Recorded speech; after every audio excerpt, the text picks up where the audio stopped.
C'est parti, vidéo du jour sur la fin annoncée de la location saisonnière, Airbnb, Booking et j'en passe. C'est un mode d'exploitation des biens immobiliers, on le voit, qui est dans le viseur de l'État, du fisc, des communes, des collectivités et également des copropriétés. On peut l'illustrer par une proposition de loi qui vient d'être déposée le 14 février 2023, jour de la Saint-Valentin, je ne sais pas s'ils l'ont choisi exprès, par le groupe des socialistes, qui vise à annuler un avantage fiscal que peuvent avoir les gens qui font de la location meublée saisonnière en obtenant un label de logement classé meublé de tourisme. Jusqu'à maintenant, en effet, si vous aviez un appartement ou une maison que vous louiez en location saisonnière, vous pouviez obtenir une certification par un organisme indépendant, il y en a plusieurs qui le font, la liste est trouvable sur Internet, qui vous permettait d'avoir un label meublé de tourisme. Ça coûte environ 200 € en moyenne, c'est un classement qui est valable 5 ans, qui permettait déjà de le mettre en avant vis-à-vis de vos locataires saisonniers potentiels, mais également d'obtenir un avantage fiscal. En effet, si vous vouliez ne pas vous mettre au régime réel, mais utiliser le régime micro, le montant du chiffre d'affaires était plus que doublé d'autoriser dans ce régime-là, et l'abattement sur la fiscalité passait de 50% pour le micro-BIC traditionnel pour ceux qui font du meublé à 71%.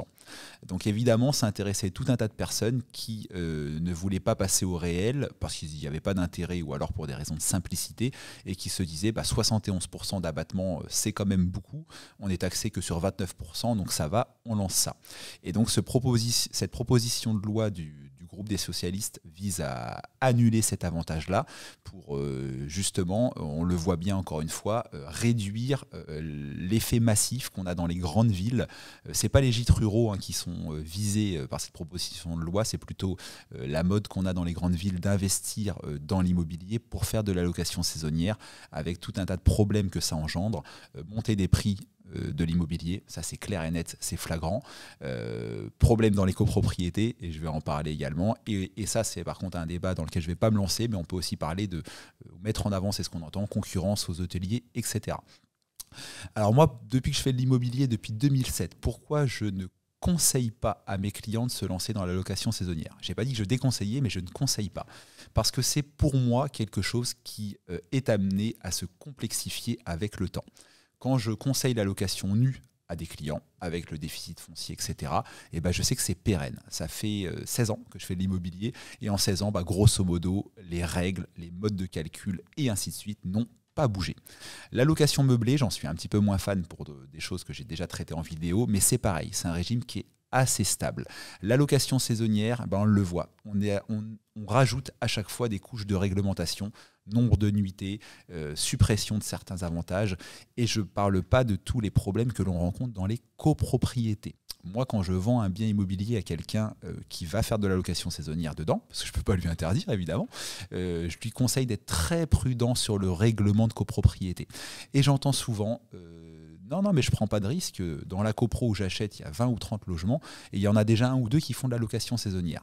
Et ce n'est pas parce qu'un ou deux le fait et que c'est toléré à l'instant T qu'un jour le syndic, via le syndicat des copropriétaires, ne va pas se réveiller en vous disant lisez la page 32 du règlement de copro de 1965 qui fait 120 pages et qui dit qu'on ne peut pas faire grosso modo la location saisonnière dans un appartement parce que la location saisonnière s'apparente à du commerce et si votre règlement de copro prévoit que les lots doivent être utilisés pour de l'habitation, la location saisonnière est contraire à ça.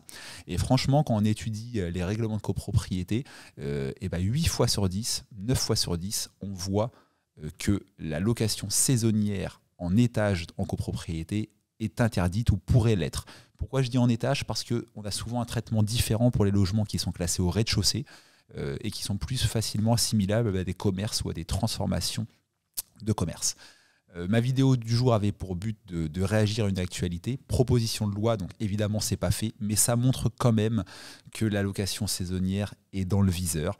Et cette proposition de loi vise également à demander la réduction du nombre de nuitées pour les résidences principales, de passer de 120 nuitées maximum à 60.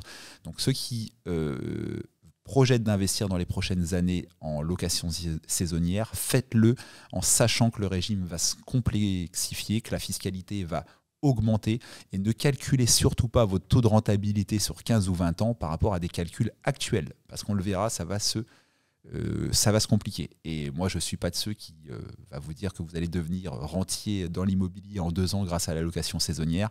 La location saisonnière, pour avoir des clients qui le font, ou mon meilleur ami qui en a plusieurs, et ben je le vois, hein, c'est un vrai métier, c'est un vrai temps. Pour ceux qui gèrent eux-mêmes, c'est le cas de mon ami, c'est beaucoup de temps passé. Tous les 2-3 jours, une semaine, d'aller changer les draps et ainsi de suite, accueillir les visiteurs, s'assurer que tout va bien dans l'appartement. Et il y en a à ça qui vont me répondre « Oui, mais pas de souci, tu prends une conciergerie et c'est réglé ». Et bah oui, mais c'est tout à fait vrai, mais la conciergerie va prendre, et c'est tout à fait normal, 20 à 30% des loyers perçus en honoraires pour rémunérer son travail et le temps passé. Et quand vous enlevez ces 20 à 30% des honoraires, en fait, l'opération elle est plus si rentable que ça. J'ai rencontré pas plus tard qu'avant-hier un monsieur qui me disait mettre en vente son appartement sur Houlgate, parce qu'il est donc Houlgate, c'est une station balnéaire en Normandie, idéal pour de la location saisonnière. On est en bord de mer, bord de plage, sauf qu'il me dit ouais, mais en fait quand j'enlève la conciergerie, l'appartement il est plus rentable, ou pas plus qu'il ne le serait en location nue ou en location meublée, donc je le revends. Donc c'était mon petit conseil du jour. Je sais que je vais peut-être avoir des retours là-dessus parce que la location saisonnière, il y a beaucoup de gourous du web qui disent que c'est la solution.